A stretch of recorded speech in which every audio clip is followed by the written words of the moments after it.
Svētdiena 10:10 no rīta uz 3 minūtēm apstājās, lai godinātu to 54 cilvēku piemiņu, kuri zaudēja dzīvību sagrūstot lielveikalu jumtam.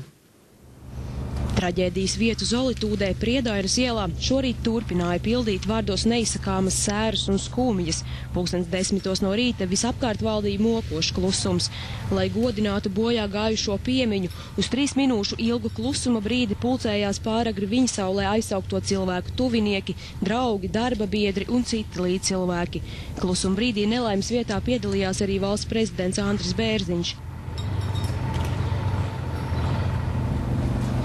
Traģēdija neskaitāmās upuru ģimenēs ienesusi sāpes, bēdas un dusmas. Sanākušos sejās lasāmas neizsakāmas skumjas, asaras nebeidz rimties. Cilvēki centās viens otru mierināt un atbalstīt, taču ne visi spēja tikt galā ar sakāpinātajām emocijām. Kādam vīrietim atrašanās traģēdijas vietā kļuva nepanesama.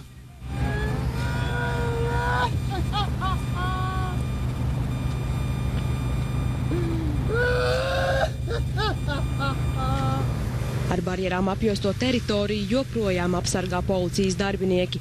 Tomēr cilvēki aizvien turpina apstaigāt sagrūvušā veikala apkārtni, aizdedzot svecītes un noliekot ziedus. Tā pieminot traģēdijā bojā gājušos. Monta Bitiniece, Sergejs Medvedevs, TV3 ziņas.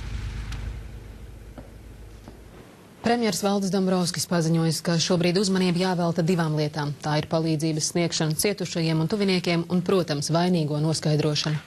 Lai izmeklēšana notiktu kvalitatīvi un ātri, līdzekļi netikšot taupīti. Aizdomās šobrīd tur visas iesaistītās puses no projektētājiem līdz būvniekiem, uzraugiem un ēkas īpašniekiem. Vairāk stāsta Kristīna Žilde. Līdz ar šodienu oficiālās sēras valstī noslēdzas. Tās turpinās bojā gājušo ģimenēs, bet dienesti tām ir parādā plaša un precīzi notikušā izmeklēšana. Tā jau ir sākusies.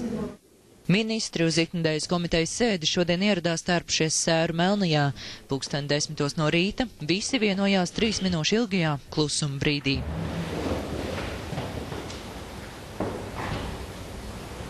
Pēc pāris stundām valdībā ieradās izmeklētāji, policija un prokuratūra. Viņi atskaitījās par jau paveikto, kā arī saņēma apliecinājumu, ka finansiāli izmeklēšanai netiks taupīti neviena resursi. Galvenais dienas kārtības jautājums tagad ir, kurš, kā un kādā apjomā veiks būvmateriāla ekspertīzes. Policija pierādījumos jau ir izņēmusi vairāk nekā 100 maisu, pavisam vairāk tonu smagus būvgrūžu paraugus. Premjers pauda atbalstu ārvalstu ekspertu piesaistēji, taču aicināja būt piesardzīgiem, lai vēlāk veikli advokāti neizmantot juridiskas kļūdas savā labā. Protams, ir aicinājums šos ārvalstu ekspertus piesaistīt, bet vēlreiz ir jābūt juridiski korektiem. Atbilstoši krimināla procesam lēmumu par ekspertu piesaisti pieņem procesa virzītājs. Un šeit nedrīkstētu pārkāpt šo robežu. Ja šī robeža tiks pārkāpta, tādā gadījumā to pretējā puse mierīgi var izmantot savai aizstāvībai, ka ir pārkāptas noteikts procesuālās darbības. Tā kā, šeit tiešām šis ir juridiski, domāju, šī būs ļoti sarežģīta lieta, gan jau kā arī tām pusēm, kas aizstāvēsies, būs piesaistīti labākie advokāti, labākie spēki, un līdz ar to šeit ir svarīgi strādāt juridiski ļoti precīzi.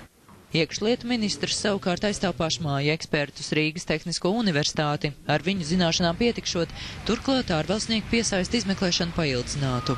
Nav pamata apšaubīt gan par kompetenci, gan par neatkarību. Līdz ar to es arī lūgtu uzticēties procesa virzītājiem, kurš izvēlās to ekspertu, ko viņš uzskata par atbilstošu.